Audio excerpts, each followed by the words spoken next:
अच्छा, fundamental theorem of homomorphism हमने जो है वो लास्ट क्लास में देखा था। इसको मैं बस थोड़ा सा रिव्यू करा देता हूँ कि जी और जी प्राइम के दरमियान फाई एक होमोमॉर्फिज्म है जो यहाँ नजर आ रहा है इस तरह से, जिसका कर्नल जो है वो एच है, यानी कि फाई जब एच के किसी भी एलिमेंट को के ऊपर अप्लाई होगा तो ई प्राइम यानी जी प्राइम की आइडेंटिटी आती है। प्रूव क्या करना है? Phi of G is a group. ये जो फाई ऑफ जी है एक ग्रुप है। जाहिर है कि phi of G is a subset of G prime. G prime का सबसेट होगा। अगर आप ये शो कर देंगे कि इसका सब ग्रुप है तो इससे प्रूव हो जाएगा कि ये ग्रुप ही है, क्योंकि सब ग्रुप जो होता है वो ग्रुप ही होता है। इसके अलावा और क्या करें? And mu G by H to phi of G given by, ये डेफिनेशन दी, इज एन आइसोमॉर्फिज्म। तो ये बताना है कि ये जो म्यू है ये एक आइसोमॉर्फिज्म फॉर्म कर रहा होगा, यानी कि ये 1 to 1 और ऑन टू होगा। ठीक है, ऑन टू तो प्रूव करने की जरूरत नहीं, जा ही इमेज पर आए, लेकिन इसे 1 to 1 और होमोमॉर्फिज्म शो करना पड़ेगा, इसको आइसोमॉर्फिज्म शो करना। इसके अलावा if gamma G to G by H, यानी कि ये जो ये जी बाई एच है, तो गैमा अगर मैप है इनके दरमियान, ये होमोमॉर्फिज्म है जो इस तरह से दिया हुआ है, देन तो ये जो फाई जी होगा, ये जो फाई जी पे लगाते हैं तो फिर ये वही होगा जो म्यू गैमा, यानी कि पहले म्यू के जरिए यहाँ है और फिर सॉरी गैमा के जरिए यहाँ है और फिर उसके बाद म्यू के जरिए यहाँ चलेगा। यानी कि इसका मतलब है कि ये वाली डायग्राम कम्यूट करेगी। इसका मतलब जो है ये डायग्राम को कम्यूट करना होता है, यानी कि इस तरह से आए या ऐसे जाके ऐसे आ जाए, वो सेम एलिमेंट पे अगर अप्लाई होगा तो रिजल्ट सेम आएगा। तो ये कह रहे हैं कि for each G belongs to G. बहुत सिंपल सा है इसका। मैंने आप लोगों से कुछ कहा था कि ये जो है वो आप थोड़ा सा इसे ट्राई कीजिएगा, तो आप लोगों ने कुछ कोशिश की थी इसको करने की? कुछ भी कोशिश नहीं की। फाई ऑफ जी को सब ग्रुप भी शो नहीं किया था आप लोगों ने, इसका कुछ भी नहीं किया। देखिए इसका प्रूफ जो है वो बहुत सिंपल है, इन्होंने नहीं दिया हुआ, लेकिन ये प्रूफ जो है वो इसी वजह से नहीं दिया हुआ कि बहुत ही सिंपल जो है वो, अगर फाई ऑफ जी को ग्रुप शो करना है तो आपको पता है कि फाई ऑफ जी में सारी इमेजेस हैं, और अगर सारी इमेजेस हैं तो इसका मतलब ये हुआ कि आपको क्या है, आप यहाँ से दो एलिमेंट लेंगे कि let phi of A comma phi of B belong to phi of G. तो ये दो एलिमेंट जो है फाई ऑफ जी के हैं, ये आपने एस्यूम कर लिया। ठीक है, अब इसके बाद जो है शो ये करना होगा कि इनका प्रोडक्ट भी इसी में आ रहा होगा। ठीक है, तो अब इसके बाद आपने जो है फॉर, और ये बता देंगे for A B belong to G. A B जो है जबकि जी को बिलोंग करेगा, जब भी उनके ऊपर फाई लगा तो फाई ऑफ जी में आ गया। अब इसका क्लोजर प्रॉपर्टी के लिए क्या करेंगे? Phi of A times phi of B, show ये करना है कि प्रोडक्ट फाई ऑफ जी में होगा। तो क्योंकि ये होमोमॉर्फिज्म है, तो होमोमॉर्फिज्म है, ये कहा हुआ है कि ये होमोमॉर्फिज्म है, B homomorphism with kernel H, तो ये हो जाएगा फाई ऑफ ए बी। तो this belongs to phi of G, और इसका रीजन लिख दीजिए। सिंस रीजन क्या है कि A B belongs to G, A B जो है जी के एलिमेंट, ए और बी क्योंकि जी के एलिमेंट है, ये एलिमेंट्स हैं, और जी क्योंकि ग्रुप है तो जाहिर है कि क्लोजर प्रॉपर्टी जी में होगी। तो जी की क्लोजर प्रॉपर्टी के मुताबिक ए बी जी का एलिमेंट होगा, और जी के किसी भी एलिमेंट को अगर फाई अप्लाई किया जाए उस पर तो वो फाई ऑफ जी में चला जाएगा। ये हमसे ये कह रहे हैं। तो इसका मतलब है कि क्लोजर प्रॉपर्टी आपने शो कर दी। अब इसके आइडेंटिटी एलिमेंट, तो बाय डेफिनेशन ऑफ होमोमॉर्फिज्म के phi of E equals E prime which belongs to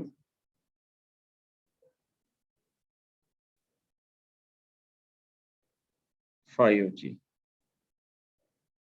phi of G की आइडेंटिटी जो है वो इसके अंदर होगी, क्योंकि ई प्राइम जो है जी प्राइम की आइडेंटिटी है। ये आप यहाँ लिख दीजिए कि, बल्कि आप इससे पहले जो है एक चीज लिख दीजिए, इससे पहले लिख दीजिएगा जो मैं ये अब लिख रहा हूँ। Let E prime is equal to phi of E बल्कि ई प्राइम लिखें, फाई ऑफ ई तो बाद में आप कहेंगे ना, बी दी आइडेंटिटी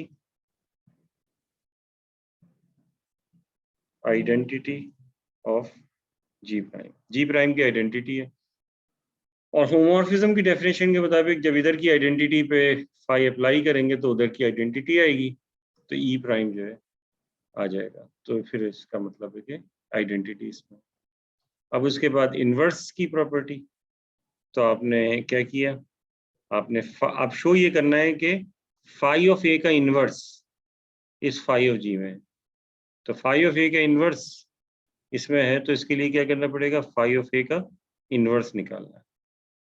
तो ये फाई ऑफ ए का इनवर्स बाय होमोमॉर्फिज्म थे जो शुरू में हमने पढ़ा था थ्योरम, उसके मुताबिक हो जाएगा फाई ऑफ ए इनवर्स, और ये फाई ऑफ जी में होगा। और इसकी रीजन ये बताएंगे कि since A inverse belongs to G, क्योंकि ए जी के अंदर एलिमेंट था, तो ए इनवर्स भी जी में होगा क्योंकि जी ग्रुप है। तो ये प्रॉपर्टीज शो हो रही हैं, तो इसका मतलब है कि फाई ऑफ जी जो है वो एक सब ग्रुप है जी प्राइम का, और जी प्राइम का सब ग्रुप होने की वजह से उसी ऑपरेशन के लिए खुद ग्रुप भी होगा। तो यहाँ प्रूव हो जाती है बात। इसके बाद कह रहे हैं कि ये अगर डेफिनेशन है इसकी, तो ये आइसोमॉर्फिज्म होगा। आगे बढ़ा दूँ, डेफिनेशन ये है कि phi sorry mu of G H हमें पता है कि कर्नल है, कर्नल का मतलब है नॉर्मल सब ग्रुप है, क्योंकि कर्नल जो होता है वो हमेशा नॉर्मल सब ग्रुप होता है जिसमें लेफ्ट कोसेट और राइट कोसेट सेम होते हैं। ये बराबर है फाई ऑफ जी के, ये डेफिनेशन दी हुई है, देखें ये हमारे पास डेफिनेशन है इस म्यू की। शो ये करना है कि ये आइसोमॉर्फिज्म है, ठीक है। यानी कि म्यू जो है वो डिफाइन किस तरह से किया गया है, जी बाई एच से फाई जी में जा रहा है, सिर्फ इमेजेस में जा रहा है यहाँ, ठीक है। पहले शो करें कि ये होमोमॉर्फिज्म है, तो इसमें से दो एलिमेंट्स लीजिए, लेट G1H, G2H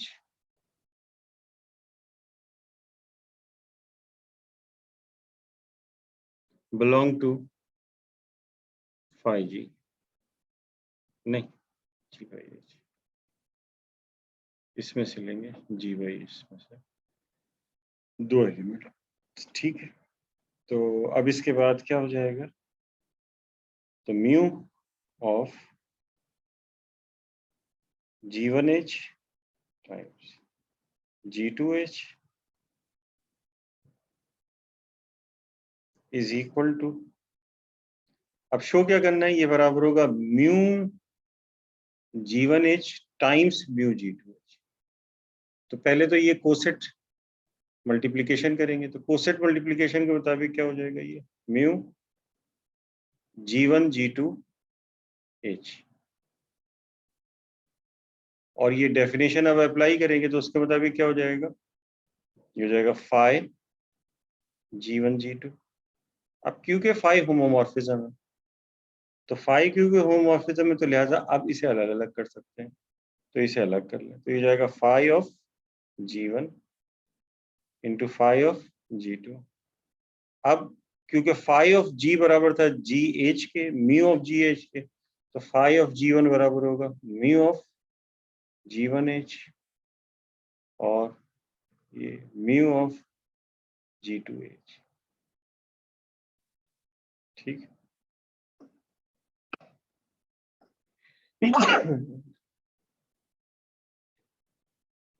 ठीक है। ये शो हो गया कि होमोमॉर्फिज्म है। अब इसके बाद to show mu is 1 to 1, तो 1 to 1 शो करने के लिए क्या हम एस्यूम करेंगे, हम एस्यूम करेंगे कि let phi G1 equals phi G2, sorry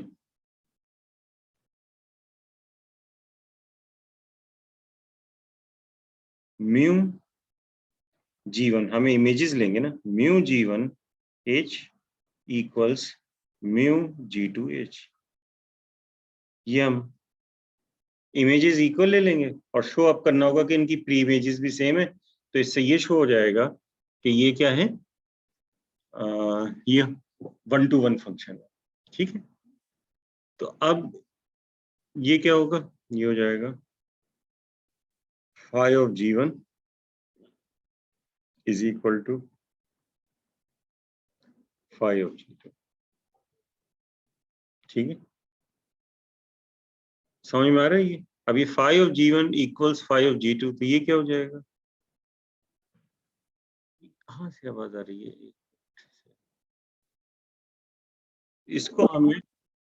इसको हमें शो करना है कि ये कम्यूट कर रहा है। तो इसके लिए हमने क्या किया, हमने यहाँ पर लिखा कि let G belongs to G। Gamma homomorphism ये पहले हम शो कर चुके हैं। तो gamma mu on of gamma of G ये हो जाएगा mu of gamma on G equals mu on gamma of G। तो गैमा ऑफ G क्या होता है, गैमा ऑफ G जो है, क्योंकि ये इसके कोसेट्स में लेके जा रहा है, ठीक है, फैक्टर ग्रुप में लेके जा रहा है, तो ये कोसेट होगा, तो ये हो जाएगा GH। और म्यू ऑफ GH की डेफिनेशन क्या डिफाइन की हुई है, फाई ऑफ G, तो ये फाई ऑफ G लाना था, तो ये प्रूव है। तो ये बहुत सिंपल सी चीज थी जो यहाँ पे जो है वो प्रूव हो गई। अच्छा, इसकी एग्जाम्पल जो है वो एक दी हुई है, और वो ये है कि हमारे पास एक ग्रुप है Z4 बाई Z2। ठीक है, इसको मैप किया जा रहा है Z4 में, Z4 बाई Z2 को मैप किया जा रहा है Z4 में। और यहाँ पे जो मैप है ये प्रोजेक्शन मैप है, इसे पाई 1 इन्होंने कहा हुआ है, और इसको इस तरह से डिफाइन किया है कि पाई 1 जब लगेगा इसके एलिमेंट्स पे, तो इसके एलिमेंट्स होंगे x, y। x होगा Z4 से और y होगा Z2 से, तो रिजल्ट हमारे पास आएगा Z4 का एलिमेंट, तो Z4 का एलिमेंट क्या हो जाएगा, कि सिर्फ x, यानी कि यही आ जाएगा, दूसरा नहीं आएगा। ये होमोमॉर्फिज्म होगा, इसे आप वेरीफाई कर सकते हैं इजीली।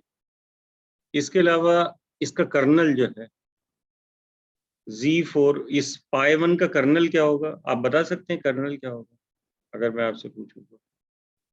इसकी एग्जांपल मैं बता रहा हूँ। कर्नल निकालने का तरीका मैंने आप लोगों को लास्ट क्लास में बताया था। इसका क्या कर्नल होगा, हम ये थ्योरम यूज करना चाह रहे हैं, तो हमें जाहिर है कि इसका कर्नल चाहिए होगा। तो कर्नल ऑफ पाई 1 0, 0, 1, 0, 2। एक ये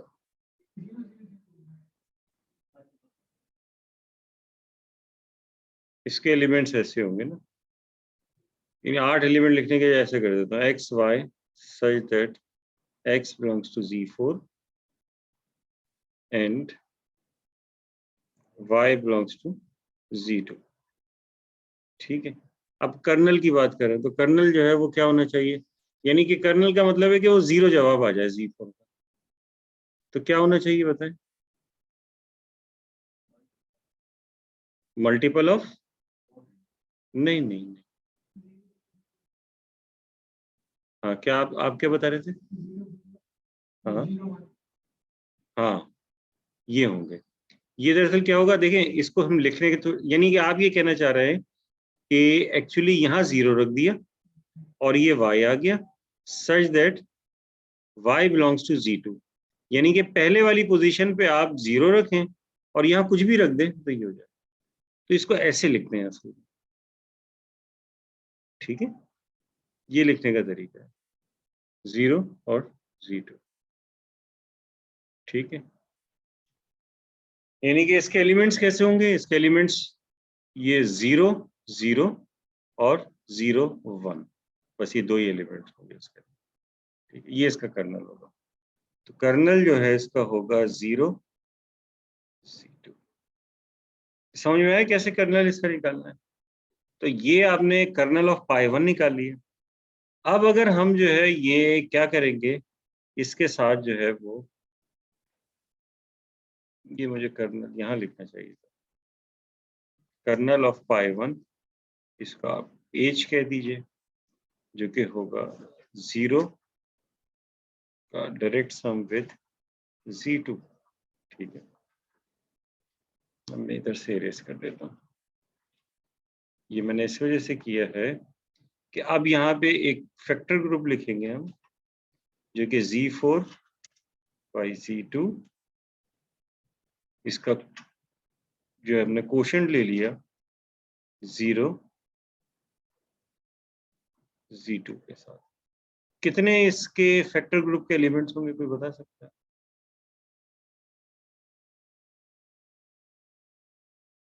जितने डिस्टिंक्ट कोसेट्स होंगे, कितने डिस्टिंक्ट कोसेट्स होंगे, ये मैंने क्वेश्चन भी दिया था आप लोगों को लास्ट आर्ली में। डिस्टिंक्ट कोसेट्स मालूम करने होते हैं। अब ये हमारे पास जो सब ग्रुप है, इसमें 2 एलिमेंट्स हैं। ग्रुप जो है ये वाला, इसमें 8 एलिमेंट्स हैं। तो बताएं कितने कोसेट्स होंगे? 4 कोसेट्स होंगे, ठीक है।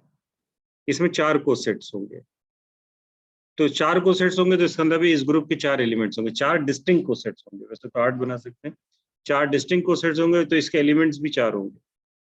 तो इसके और इसके दरमियान जो गैमा होगा वो आप बता सकते हैं। और फिर उसके बाद यहाँ पे इनके दरमियान म्यू एक आइसोमॉर्फिज्म होगा, ठीक है। समझ में आ रही है बात? ये एग्जाम्पल, यानी अगर देखा जाए तो यहाँ पर जो इसके एलिमेंट्स होंगे, अगर सारे एलिमेंट्स लिख दूंगा 0 0 0 1, फिर 1 0 1 1, फिर उसका 2 0, फिर 2 1, फिर 3 0 और 3 1। ये सारे एलिमेंट्स इसके लिख दिए। इसके क्या एलिमेंट्स होंगे? इसके तो सिर्फ ये एलिमेंट्स होंगे 0 1 2 3। अभी क्या करेगा, ये ज़ाहिर है कि लगेगा जो पहले वाला होगा रिजल्ट वो यहाँ ला के दे देगा। गैमा क्या कर रहा होगा? गैमा इसको इसके कोसेट्स में बनाएगा। तो इसके कोसेट्स कैसे होंगे? इसके कोसेट्स होंगे, एक होगा 0,0 plus Z2 sorry Z4 by Z2। दूसरा होगा, अच्छा अब देखेंगे 8 एलिमेंट्स थे ना, तो 0,0 एक कोसेट बनाएगा, ठीक है। अब 0,1 जो दूसरा कोसेट बनाएगा वो इसके यही वाला होगा या दूसरा होगा, ये बताइए। एक 0,0 आ गया, तो ये तो जाहिर है इसी का एलिमेंट है। अब मैं आपसे ये पूछ रहा हूँ कि मुझे ये बताइए कि 0,1 जो कोसेट बनाएगा वो यही वाला बनाएगा, दूसरा बनाएगा?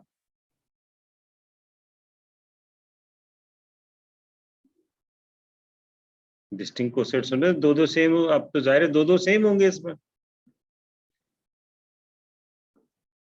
देखिए ये जो है, देखिए ये वाला जी, क्या चीज, क्या चीज? अच्छा हमें नहीं पूरे लिख दिए, सॉरी। अच्छा जब भी कंफ्यूजन हो रही है आपको, ये मेरी गलती थी। यहाँ पे आएगा कर्नल, यानी कि ये 0, हाँ जब भी तो वो आप लोग परेशान हो रहे थे, मैं भी सोच रहा था कि क्यों। अच्छा अब बताएं, ये आ गया। अब ये वाला जब ये जो है इसकी जगह ये आएगा, तो वो नया आएगा एलिमेंट या यही रहेगा? यही रहेगा क्योंकि ठीक है ना, जीरो जब आप ये जीरो इसमें ऐड होगा तो बताएं, ये सॉरी अब दोबारा बताएं कि ये सेम होगा या वही होगा।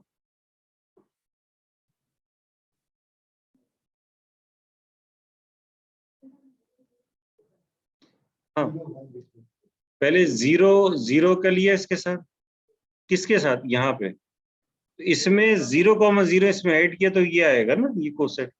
अब 0,1 इसमें ऐड करेंगे तो बताएं यही आएगा या दूसरा आएगा, ये आएगा। वजह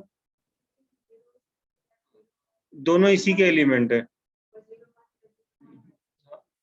कोसेट प्रॉपर्टी भी होती है कि ये दो एलिमेंट्स हैं, ये दोनों इसी के एलिमेंट्स हैं, तो जो इससे जवाब आएगा वो इससे आएगा, ठीक है ना।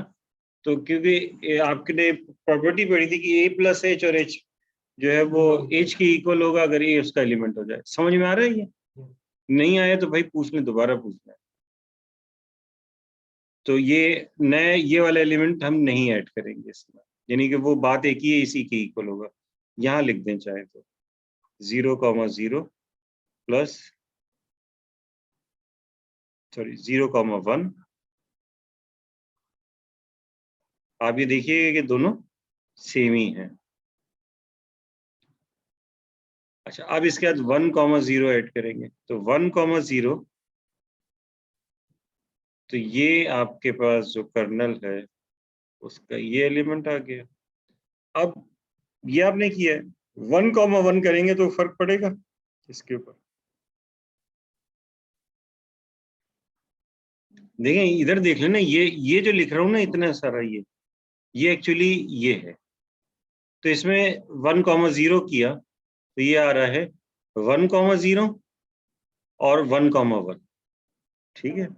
अब 1,1 को इसमें ऐड करेंगे, तो 1,1 को इसमें ऐड करेंगे तो ये हो जाएगा 1,1 और ये हो जाएगा 1,0। कोई फर्क पड़ा? नहीं पड़ा ना। तो वो एक ही बात है ना, तो वो जो पहले आना था वो बाद में आ गया, बाद वाला पहले आ गया। तो सेट के अंदर दो एलिमेंट्स आगे पीछे तो लिख सकते हैं ना, सेट के एलिमेंट्स आएंगे। देखें जीरो, ये 1,0 इसमें ऐड किया तो ये आपके पास आया है क्या चीज, 1,0 एंड 1,1। अब ये वाला एलिमेंट 1,1 इसमें ऐड करेंगे तो पहले 1,1 आ जाएगा, फिर इसके बाद ये ऐड किया इस वाले में तो यह है 1,2।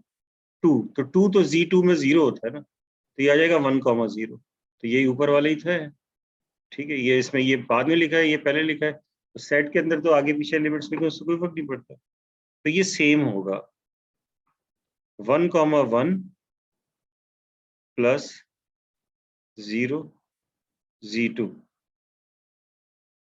इसी तरह से 2,0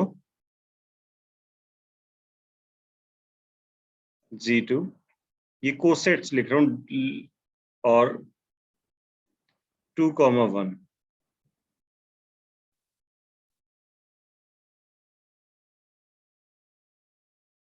और 3,0।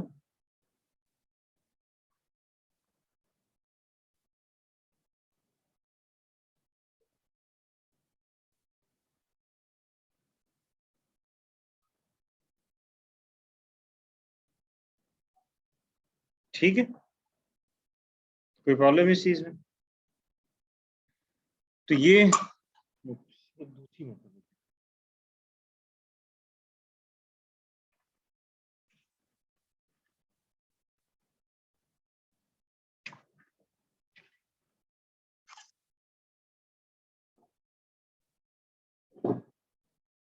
जी, तो ये हमारे पास जो है ये, अब इसका इसके साथ म्यू जब अप्लाई करेंगे तो वापस जो है वो Z4 पे आ जाएगा, यानी कि वो क्या करेगा, म्यू म्यू जब अप्लाई होगा किसी एलिमेंट पे, फॉर एग्जांपल म्यू अप्लाई हो 1,0 प्लस 0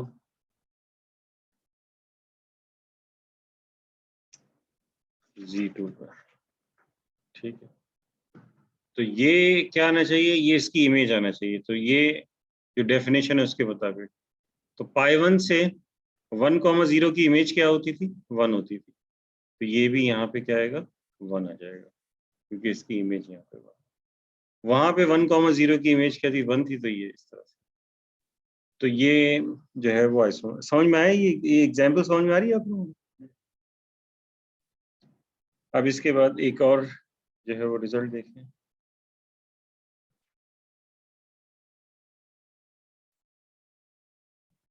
ये है थ्योरम 14.13 जी। अच्छा देखिए, दोबारा पूछ लें, क्या कंफ्यूजन है तो मुझसे पूछ लिए, मैं आपको एक्सप्लेन कर दूंगा दोबारा। जी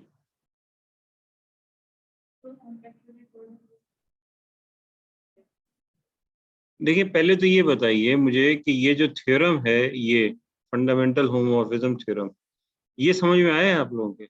इसका स्टेट ये समझ में आ गया। अब जी की जगह ये आ गया, समझ लीजिए कि ये पूरा जी, ठीक है। और फाइव ऑफ जी की जगह Z4 आ गया, ये समझ लें फाइव ऑफ जी है, ठीक है। और तो ये, और H की जगह ये आ गया, ये H है, ठीक है। तो ये H आ गया। तो अब इसके बाद जो है ये एक्चुअली क्या है, G/H है, ठीक है। पहले तो समझ लेते हैं पाई 1 क्या कर रहा है, इसके सारे एलिमेंट्स ये लिख दिए, ये प्रोजेक्शन दे रहा है। पाई यूजुअली जो है प्रोजेक्शन मैप्स के लिए यूज होता है।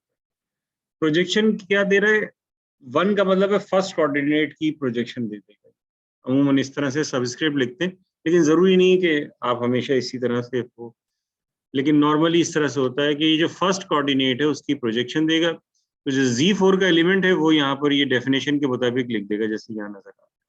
ये जो पहला वाला है बस ये लिख देगा, सेकंड वाला नहीं लिखेगा। तो पहले वाला जो है उसने यहाँ पर लिख दिया पाई 1 ने। तो जैसे कि 0 1 पे अप्लाई होता है तो रिजल्ट 0 आएगा, 1 0 पे अप्लाई होता है पाई 1 तो रिजल्ट 1 आएगा, 2 0 पे अप्लाई होगा तो रिजल्ट 2 आएगा, इस तरह से, ठीक है।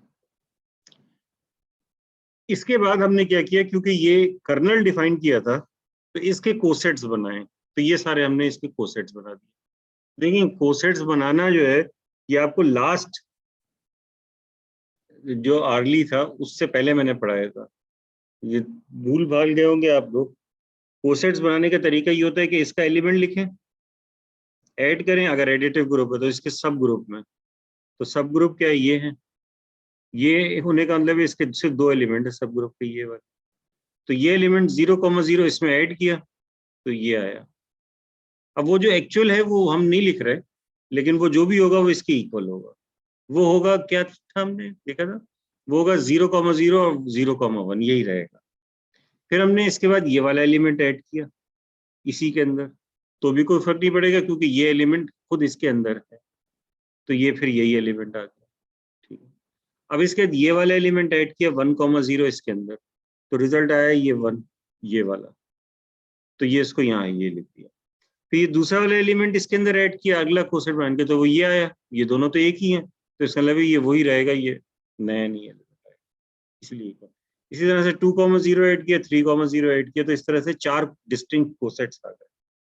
तो 4 डिस्टिंक्ट कोसेट्स हैं, इसके बराबर ये कोसेट, इसके बराबर ये, इसके बराबर ये। तो इन दोनों में से कोई भी एक, 3,0 प्लस ये लिखें या 3,1, तो ये हमारे पास आ गया। ये बात समझ में आ गई? तो ये G/H है, ये G है, ये फाइव ऑफ G है। पाई 1 तो मैंने समझा दिया है। गैमा क्या कर रहा है, गैमा क्या कर रहा है कि इसको इसके कोसेट्स पे लेके जा रहा है। यानी कि इसका मतलब ये हुआ कि गैमा अगर अप्लाई होगा किसके ऊपर, 0,1 प्लस, सॉरी, 0,1 पे, तो किस पे लेके जाएगा, ये 0+1 वाला कोसेट, यानी कि 0,1 प्लस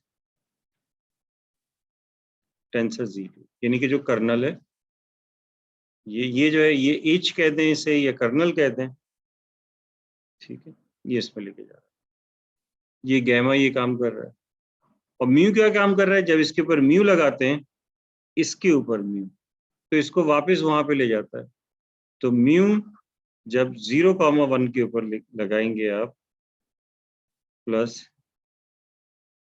Z2, तो इसका रिजल्ट क्या आना चाहिए, वो आना चाहिए जो 0,1 पर पाई 1 अप्लाई करने से आया। तो 0,1 पर पाई अप्लाई करेंगे तो क्या आएगा, इस डेफिनेशन के मुताबिक 0 आ जाएगा। तो इसके ऊपर भी जो है वो 0 आ जाएगा। थ्योरम को बताओ, ये बता रहा था।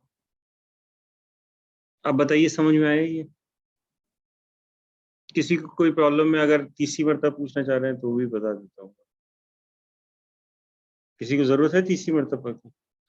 रिकॉर्डिंग में बार बार सुन लीजिएगा घर जाके, तो आप लोग जो है वो बहुत मरतबा सुन लेंगे इसे।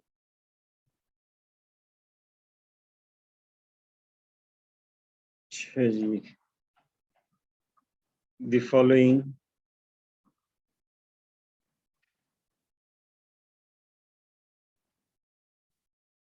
आर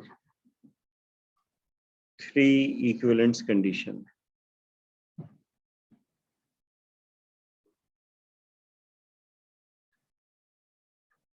यार ये भी बंद है, ये तो बंद है पहले से, बस ठीक है, अच्छी बात है। 3 equivalent conditions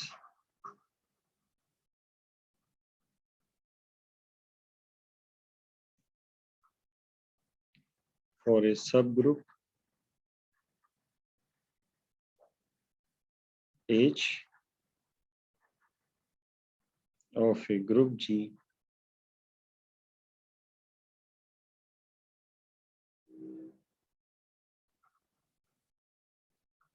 to be a normal subgroup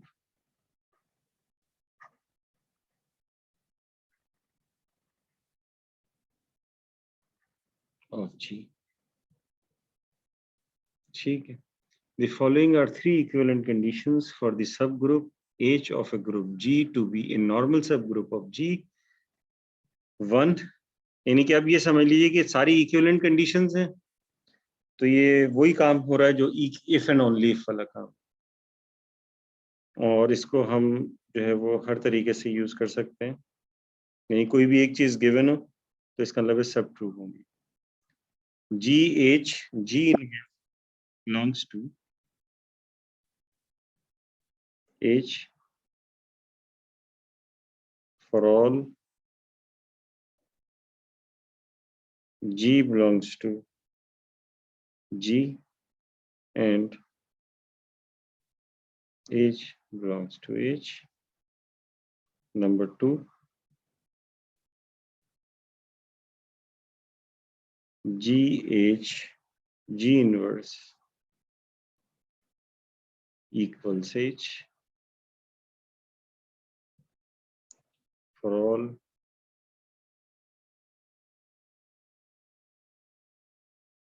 G belongs to G. 3,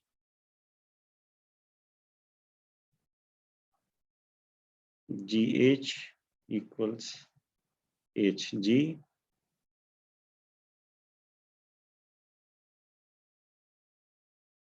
for all G belongs to G.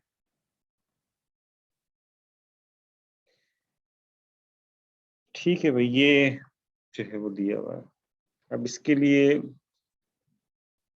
कह रहे हैं कि अगर ये कंडीशन 1, अब इसका मतलब क्या होता है, इसको प्रूव करने का मतलब, इसको जब इस तरह का प्रूव करते हैं, इसका मतलब होता है 1 को हम ट्रू लेते हैं और ये प्रूव करते हैं कि 1 इम्प्लाइज 2,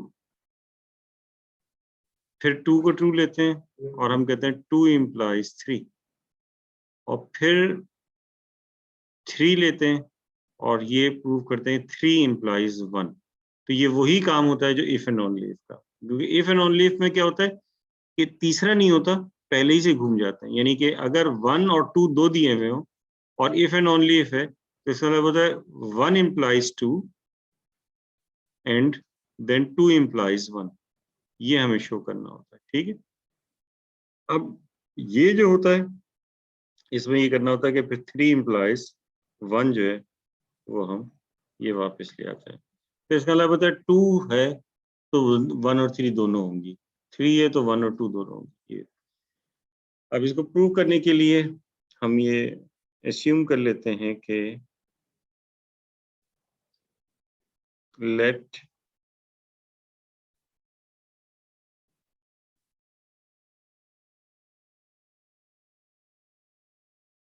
ऐसे लिख देते हैं इसको, लेट लिखें, suppose 1 holds, suppose that condition 1 holds. आपने सपोज कर लिया कि कंडीशन 1 जो है होल्ड करती है, ठीक है। तो अब जो है वो ये शो करना है कि ये चीज जो होगी जी एच जी इनवर्स ये इक्वल्स एच, ये प्रूव करना है। दूसरे लफ्जों में हमें प्रूव करना है कि जी एच इक्वल्स एच। अच्छा वो तो खैर ये वाली चीज है, इससे तो ये बड़ी आसानी से प्रूव हो जाएगी, हम इस तरह ही जो है वो प्रूव कर देंगे लेके, लेकिन अभी ये लेके आना है। और हमें ये दिया हुआ है कि जी एच जी इनवर्स जो है वो एच का एक एलिमेंट है, ठीक है। तो हमने लिखा कि let G H G inverse belongs to H for all G belongs to G and H belongs to H। ये हमने ये कर दिया, ठीक है। ये हमारे पास है। हमें इन दो सेट्स को इक्वल जो है वो शो करना है ना। तो अगर ये H का एलिमेंट है तो किसी भी एक नए एलिमेंट के बराबर होगा, ठीक है। वो हम एस्यूम कर सकते हैं कि कोई एलिमेंट जो है वो क्या कहते हैं उसे H हो सकता है, कोई इस तरह से हो सकता है। बहरहाल ये आपको यहाँ पे मैं साइड में लिख देता हूँ कि जी एच जी ये जो सेट होगा जी इनवर्स, सॉरी, ये जो सेट होगा ये होगा G H G inverse such that G belongs to G and H belongs to H. और एच जो है वो तो सब ग्रुप है, तो इसका ये वाला सेट है। तो अब आपको ये शो करना होगा कि ये सेट एच ही है, कोई नया सेट जो है वो नहीं है, ठीक है।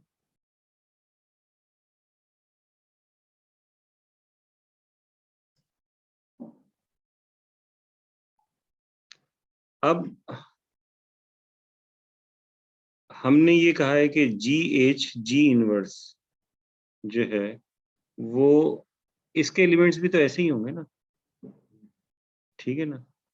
तो तो this shows that G H G inverse belongs to G H G inverse. तो ये एच के अंदर तो दिया हुआ है, लेकिन ये है इस तरीके से कि ये लग रहा है कि ये जी एच जी इनवर्स का है। This implies H is a subset of G H G inverse. तो ये प्रूव हो गया कि H जो है वो G H G इनवर्स का सबसेट, ठीक है। समझ में आ रही है बात ये? तो इस तरह से ये जो है वो प्रूव हो गया। हमने हमें क्योंकि ये इन्होंने कहा हुआ है ना कि लेट, हमने कहा था कि ये H का एलिमेंट है, और क्योंकि ये डेफिनेशन इस तरीके से है तो इसका मतलब ये हो गया कि ये एलिमेंट जो है जी एच जी इनवर्स से होगा। तो हमने ये इसको कर दिया। समझ में आ रही है बात? अब हमें क्या शो करना है, हमें इधर से एक एलिमेंट लेना है और ये शो करना है कि वो एच में है, ठीक है। तो हमने लिखा कि late GH1 is equal to,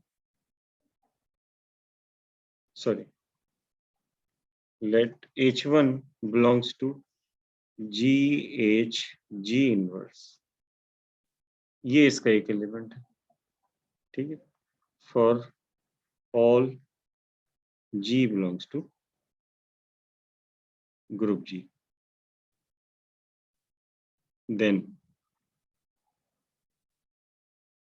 तो इसका क्या मतलब होगा, अगर H1 इसके एलिमेंट कह रहे हैं, इसमें से एलिमेंट है, then H1 is equal to G H2 G inverse for some element H2 belongs to H. H2 के किसी एलिमेंट H के लिए जो है, सॉरी, H के किसी एलिमेंट H2 के लिए ये एलिमेंट H1 जो है वो इसके अंदर, ठीक है, हमने लिया था GH G इनवर्स में, और ये अब हमारे पास जो है वो कहाँ पर आ गया है, ठीक है ना, समझ में आ रही है ये बात, हमने ये H1 एलिमेंट लिया था इसके अंदर, ठीक है, तो अब H2 किसी H2 H के एलिमेंट H2 के लिए ये H1 जो है वो इसके इक्वल होगा, ठीक है ना, और जो डेफिनेशन दी है उसके मुताबिक GH G inverse belongs to H for all G belongs to G and all H, ये all या नहीं लिखा, इसका मतलब है कि ये सारे H के लिए है, belongs to H, जब सारे के लिए है तो H2 के लिए भी ये एलिमेंट जो है वो इसी के अंदर आ जाएगा H में, ठीक है, then by 1 H1 belongs to H, H1 जो है H में आ गया, तो हमने इसमें से लिया था और वो H में आ गया, this implies GH G inverse ये किसका सबसेट हो गया, H का, तो पहले H G इसका सबसेट था, अब ये इसका सबसेट हो गया, 10 GH G inverse is equal to H, ये प्रूव हो गया, समझ में आई। अब इसके बाद इसका सेकंड देखें, अब हम फर्स्ट को सेकंड को लेंगे कि ट्रू है और शो कर देंगे कि थर्ड प्रूफ होता है, यानी कि ये हमने जो लिया है अभी लिया है 1 implies 2, अब हमें करना है 2 implies 3, तो suppose that 2 holds, that is GH G inverse equals H for all G belongs to G, ये बहुत सिंपल है, दोनों तरफ G से ऑपरेट कर दें राइट साइड पे, तो GH G inverse times G H G, और ये क्या हो जाएगा, ये हो जाएगा G H G inverse G equals H G, और ये आइडेंटिटी हो जाएगा, आइडेंटिटी से ऑपरेट होगा तो कोई फर्क नहीं पड़ेगा, तो ये हो जाएगा GH इक्वल्स HG। जी भाई, इसमें कोई प्रॉब्लम, ये तो हो गया, अब इसके बाद 3 लेके फर्स्ट लेके आनी है आपको, आखिरी अब हमें करना है, यानी कि 3 implies 1, suppose that condition 3 holds, that is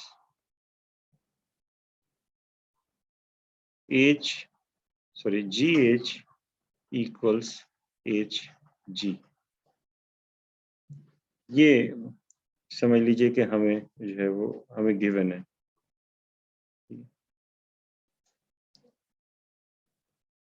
तो दिस इम्प्लाइज अगर जी एच बराबर है एच जी के, तो हम ये कहेंगे कि इसका दोनों इक्वल हैं। तो इसका मतलब ये होगा कि इसमें जो भी एलिमेंट होगा वो इसमें से कोई भी एलिमेंट लेंगे तो इसके अंदर कोई एक एलिमेंट ऐसा होगा जिसके इक्वल होगा। ठीक है ना। तो हमने ये कहा कि क्योंकि ये दोनों इक्वल हैं तो इसका मतलब ये हुआ कि GH1 is equal to H2G for some H1 H2 belong to H। ठीक है। ऐसे दो H हमें मिल जाएंगे कि जिसमें GH1 बराबर होगा H2G के, क्योंकि लेफ्ट कोसेट राइट कोसेट के बराबर है। जरूरी तो नहीं है कि पहला एलिमेंट ही पहले के बराबर हो, बल्कि मतलब ये है कि इसका एक एलिमेंट लेंगे तो उसके कॉरेस्पॉन्डिंग कोई ना कोई एलिमेंट जरूर मिलेगा आपको GH में, HG में, जो कि इसके इक्वल होगा।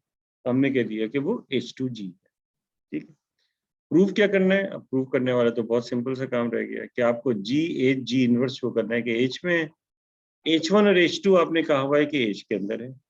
दोनों तरफ से G इनवर्स से ऑपरेट कराने राइट साइड। तो GH1 G इनवर्स इधर ऑपरेट करा दिया, H2G और इधर भी ऑपरेट करा दिया G इनवर्स से। तो ये हो जाएगा GH1 G इनवर्स और यहाँ हो गया H2G टाइम्स G इनवर्स। ये आइडेंटिटी हो जाएगा। तो ये हो जाएगा GH1 G inverse equals H2। तो इसका मतलब H2 क्या था? H के एलिमेंट था ना। तो इसका मतलब ये हो गया कि ये this implies H2 equals GH1G inverse G inverse belongs to किस? H। तो इसका मतलब ये H, ये प्रूव हो गया।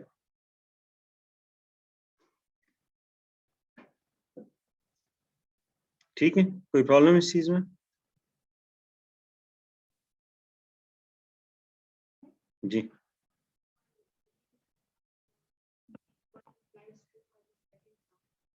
1 इम्प्लॉइज 2 का जो सेकेंड है।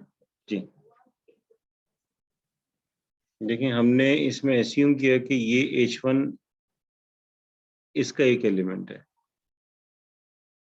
ये सेट को हमने कैसे डिफाइन किया? इसका जो भी एलिमेंट होगा वो इस फॉर्म में होगा, such that G belongs to G and H belongs to H। तो अगर H1 इसका एलिमेंट है तो H1 भी इस फॉर्म में लिखा जाएगा। तो इस वजह से हमने H1 को इस फॉर्म में लिख दिया, for some element H2 belongs to H। ठीक है। तो जब H1 को हमने इस फॉर्म में लिख दिया, ठीक है, तो फिर उसके बाद हमने क्या कहा? For some element then by 1। तो 1 क्या कहता है? 1 ये कहता है कि अगर ऐसा एलिमेंट होगा तो वो H में होगा, फॉर ऑल H। तो क्योंकि ये एलिमेंट जो है, तो इसका मतलब ये हुआ कि ये एलिमेंट किस में चला जाएगा? H में चला जाएगा, यानी कि H1 जो है H का एलिमेंट होगा। तो इसका मतलब ये इसका सबसेट होगा। ठीक। अब देखिए, अगर हमारे पास एक फाई है जो कि G से G है, तो उससे उसी में आ रहा है ना। तो phi is called endomorphism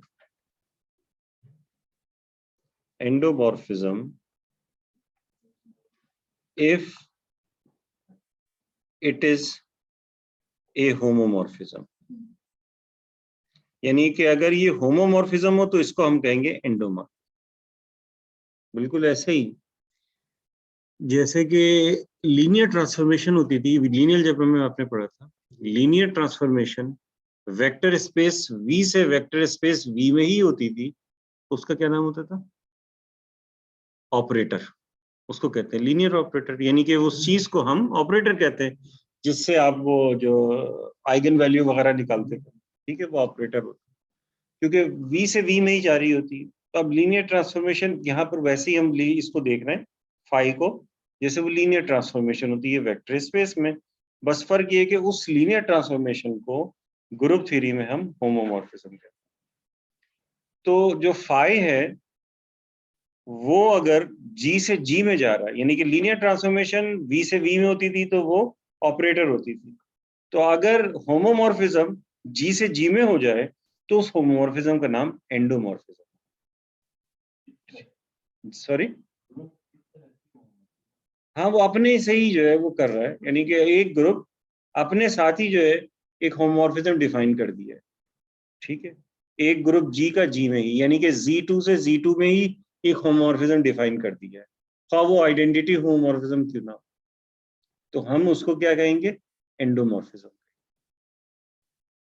ठीक है, नहीं समझ में आई बात?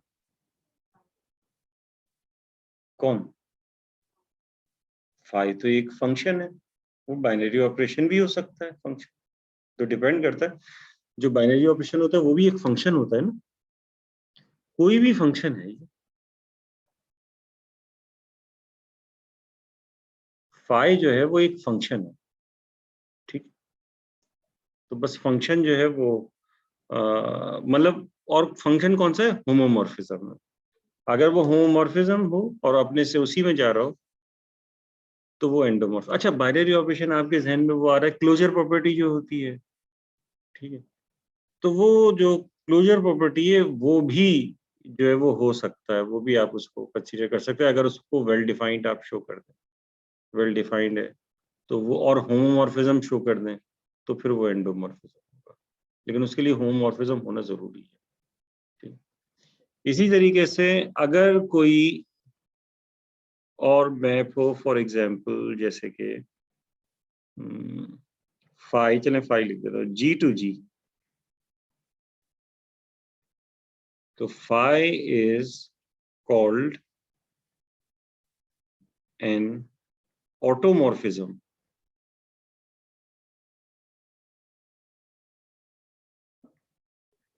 if it is a if it is an isomorphism, यानी कि अगर कोई मैप आइसोमॉर्फिज्म हो जाए, यानी कि कोई मैप जो है वो अपने से अपने ही में आइसोमॉर्फिज्म हो जाए तो हम ये कहेंगे कि वो ऑटोमॉर्फिज्म। तो ऐसे आइसोमॉर्फिज्म को ऑटोमॉर्फिज्म। अब इसकी एग्जाम्पल देखें ऑटोमॉर्फिज्म की, एक एग्जाम्पल दी हुई है, इसे हम कहते हैं इनर ऑटोमॉर्फिज्म ऑफ जी। वो क्या है इनर? जाहिर है वो उसका अपने ही साथ होता है आई जी, इसे आई जी से जो है वो रिप्रेजेंट करते हैं। तो इनर ऑटोमॉर्फिज्म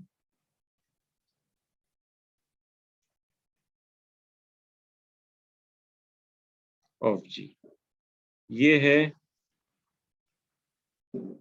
आई सब जी, जो कि जी से जी में मैप हो रहा होगा, और इसको डिफाइन कैसे करेंगे कि आई जी जब जी के एलिमेंट एक्स के ऊपर लगेगा तो ये आएगा एक्स जी एक्स इनवर्स, नहीं जी एक्स जी इनवर्स, उल्टा लिख दिया।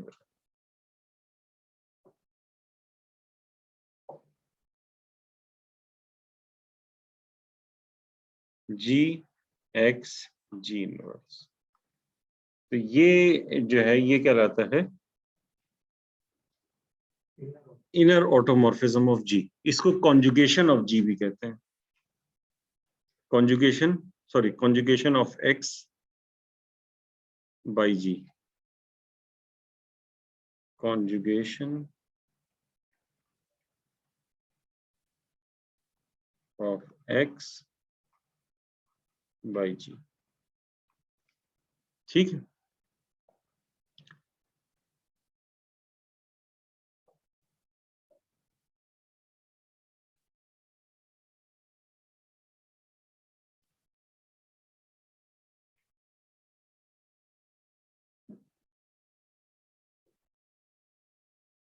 वैसे बहुत सारी एग्जांपल्स मैंने आपसे कराई हैं। आप फैक्टर ग्रुप जो है वो आपको कोई निकालने के लिए कहा जाए तो दे से निकाल सकेंगे आप लोग फैक्टर ग्रुप कैसे निकालेंगे? आप सबसे पहले चेक करेंगे जो सब ग्रुप है नॉर्मल है या नहीं है, और अगर आपको बता दिया जाए नॉर्मल है तो बात खत्म हो गई। और दूसरी बात ये है कि आप चेक करने की जरूरत नहीं, अगर आपको ये पता हो कि ये जो ग्रुप है ये कम्यूटेटिव ग्रुप है, अबिलियन ग्रुप। अगर अबिलियन ग्रुप है तो अबिलियन ग्रुप के सारे ग्रुप जो होते हैं वो कैसे होते हैं? नॉर्मल सब ग्रुप्स होते हैं। ठीक है। तो अगर जी की फॉर्म में आ जाए तो वो तो सारे के सारे जो है वो अबिलियन ग्रुप होते हैं, और अबिलियन ग्रुप में तो उसके सारे सब ग्रुप्स नॉर्मल होते हैं, और नॉर्मल है तो फिर उसके बाद उसका फैक्टर ग्रुप निकाल सकते हैं। अब जैसे ये है तो एक एक्सरसाइज का ही कुछ देख लें। जैसे Z6 है, यानी ये समझ लें कि नई चीज नहीं है वो पुरानी चीज, बस लिखने का तरीका डिफरेंट है। Z6 बाई, ये आपसे कह रहा है कि ये निकालें, तो आपसे ये समझ लीजिए कि एक जो पुराने, अगर आप देखें सेकंड आर्ली में जो पढ़ा है उसके लिहाज से अगर ये पूछा जाता तो आपसे पूछा जाता find all cosets of 3 in Z6, तो आप सारे कोसेट्स निकाल लेते। इसमें भी तो यही करना है, बस ये लिख रहा है इस तरह से डिस्टिंक्ट कोसेट सारे निकालने। तो आपको पता होना चाहिए कि ये 3 क्या चीज है, क्योंकि Z6 एक जो है वो अबिलियन ग्रुप है, तो अब इसका जो भी सब ग्रुप होगा नॉर्मल सब ग्रुप होगा, तो इसके दो ही एलिमेंट्स होंगे इसमें। कौन से होंगे? 0 और 3, ये दो एलिमेंट्स होंगे। तो अब इसके बाद इसके जो कोसेट्स बनेंगे वो कोसेट्स अब आप एक जो है सेट नोटेशन के अंदर लिख दीजिए, तो इसका मतलब है कि वो ग्रुप बन जाएगा। बस एक कोसेट क्या होगा? 0 इसमें ऐड करेंगे तो 0 3 यही रहेगा, फिर उसके बाद 1 इसमें ऐड करेंगे, तो जब 1 ऐड करेंगे तो जाहिर है कि 1 3 ये आएगा। ठीक है। फिर 2 ऐड करेंगे तो ये आ जाएगा। फिर उसके बाद जब आप 3 ऐड करेंगे तो वो 0 3 आ जाएगा वो, और फिर उसके बाद 4 ऐड करेंगे तो वो वही आ जाएगा जो ये आ रहा है, और फिर 5 ऐड करेंगे तो वही आ जाएगा जो ये आ रहा है। तो इसका मतलब यही 3 एलिमेंट्स आएंगे। इस जो यानी कि 3 डिस्टिंक्ट कोसेट्स आने चाहिए, 3 डिस्टिंक्ट कोसेट्स जो है इस फैक्टर ग्रुप के एलिमेंट। जी भाई, समझ में आई?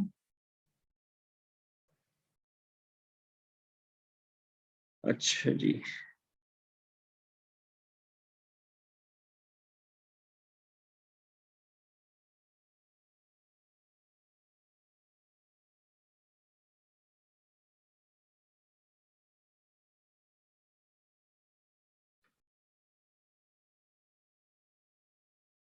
अब इसके कुछ मजीद डेफिनेशंस हैं, वो डेफिनेशंस जो है वो देखते हैं, लेकिन मेरा ख्याल है कि ब्रेक ले लेते हैं। ठीक है, ब्रेक लेते हैं, फिर उसके बाद इसको जो है वो कंटिन्यू करेंगे। मैं